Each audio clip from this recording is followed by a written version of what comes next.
এটি হচ্ছে 2025 সালে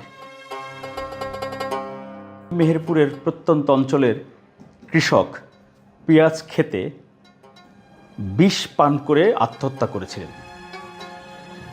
কেন জানেন? পেঁয়াজ উৎপাদন করতে তার যে খরচ হয়েছিল, সেই দেনা দায়িক ঋণ লোন সুদের টাকা, পেঁয়াজ বিক্রি করে সেই টাকা তখন তিনি দেওয়ার কোনো উপায় তার ছিল না, যেই কারণে তিনি আত্মহত্যা করেছিলেন। মেহেরপুরের ঠিক ওই ঘটনার 2 সপ্তাহের মাথায় রাজশাহীতে আরেকজন কৃষক আত্মহত্যা করেছিলেন। ওই রাজশাহীতেই পানের বড় যে পানের যে চাষাবাদ করা হয়, সেখানে সেই চাষি গলায় ফাঁস নিয়ে আত্মহত্যা করেছিলেন। শুধুমাত্র এই ন্যায্য মূল্য না পাওয়ার কারণে উৎপাদন খরচ পোষাতে পারবেন না, এই কারণে 2 সন্তানকে হত্যা করে নিজে আত্মহত্যা করেছে।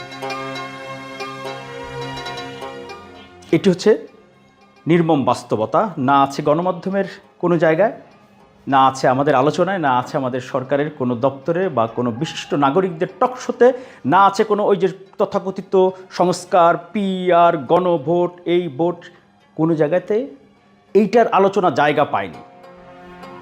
ঠিক এমন যখন পরিস্থিতি, ওই শ্রমজীবী কৃষিজীবী, ওই যিনি চাষাবাদ করে আমাদেরকে পেটে ভাত জোগাচ্ছেন, অর্থনৈতিক চাকাকে সচল করছেন, ওই মানুষটার দুর্দশার কথা যখন আলু নিয়ে বিপাকে, যখন পেঁয়াজ নিয়ে বিপাকে চাষিরা, তাদের কথা যখন কোনো একটি রাজনৈতিক দলের শীর্ষ নেতা, কোনো একটি বললাম এই কারণেই, যে কোনো একটি রাজনৈতিক দলের শীর্ষ নেতা বললে তাকে তো বাহাবা দেওয়া উচিত ছিল, সাধুবাদ জানানো উচিত ছিল, কৃতজ্ঞতা জানানো উচিত। তবে সবচেয়ে কষ্ট বা আনফর্চুনেট ব্যাপার হচ্ছে, পেঁয়াজ কৃষক বলুন বা অন্য যেই কৃষকের কথাই বলুন না কেন, তাদের কথাগুলো যেরকম তাদের বলার জায়গা নেই।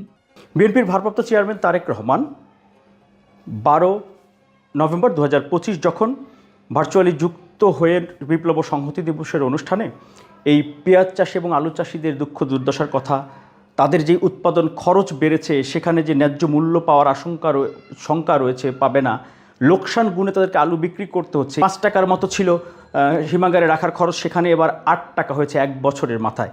যেই আলুর বীজ যেটি রোপণ করতে হয়, সেটির খরচ এখন দ্বিগুণ দাম দিয়ে সেটি কিনতে হচ্ছে।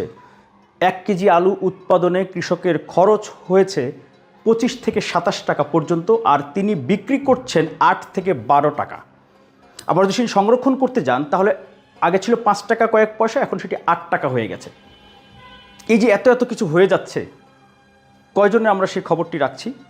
এই যে আলু চাষি আর পেঁয়াজ চাষিদের পক্ষে তারেক রহমান কথা বলায়, তারেক রহমানকে আপনারা যেভাবে সমালোচনা করেছেন, কৃষকদের, আলু চাষিদেরকে যেভাবে আপনারা কটাক্ষ তাচ্ছিল্য করেছেন, আমরা খেয়াল করেছি তাদের নেতা হেয়ালিপনা করে বলেছে, তাদের নেতা খুব হাস্যোজ্জ্বল ভাবে বলেছে এদেশে নাকি পেঁয়াজের সংরক্ষণাগার করার জন্য এটা খুব বেশি প্রয়োজন, গণভোটের চাইতে বেশি প্রয়োজন সেটা।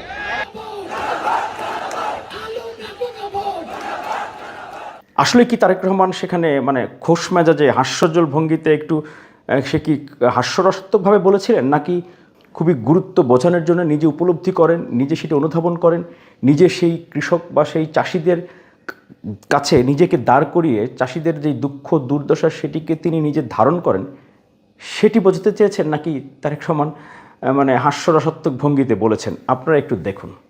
একজন রাজনৈতিক কর্মী হিসাবে আজকে আমি বহু বরেণ্য ব্যক্তির সামনে সুযোগ পেয়েছি কথা বলার। আমি একজন রাজনৈতিক কর্মী হিসাবে আমার জিজ্ঞাসাগুলো আপনাদের সামনে তুলে ধরতে চাইছি। তবে সবচেয়ে কষ্ট বা আনফর্চুনেট ব্যাপার হচ্ছে, পেঁয়াজ কৃষক বলুন বা অন্য যেই কৃষকের কথাই বলুন না কেন, তাদের কথাগুলো যেরকম তাদের বলার জায়গা নেই, এই মুহূর্তে তাদের হয়ে কথাগুলো তুলে ধরারও বোধহয় কোনো জায়গা নেই। ভেরি আনফর্চুনেট যেটি।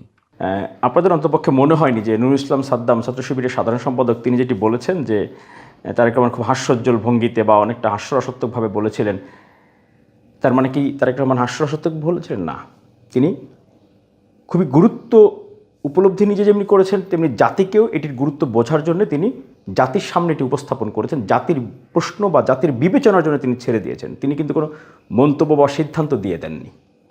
তাহলে ছাত্র শিবিরের সাধারণ সম্পাদক, আপনি দায়িত্বশীল একটি সংগঠনের সাধারণ সম্পাদক হিসেবে এখন যেহেতু আপনি দেখলেন, ধরে নিলাম আগে আপনি দেখেননি, এখন এই বক্তব্যটা আপনি দেখলেন এবং আশা করি আপনি বারবার দেখবেন, আপনি কি দুঃখ প্রকাশ করবেন, অনুশোচনা অনুতপ্ত হবেন, ক্ষমা চাইবেন?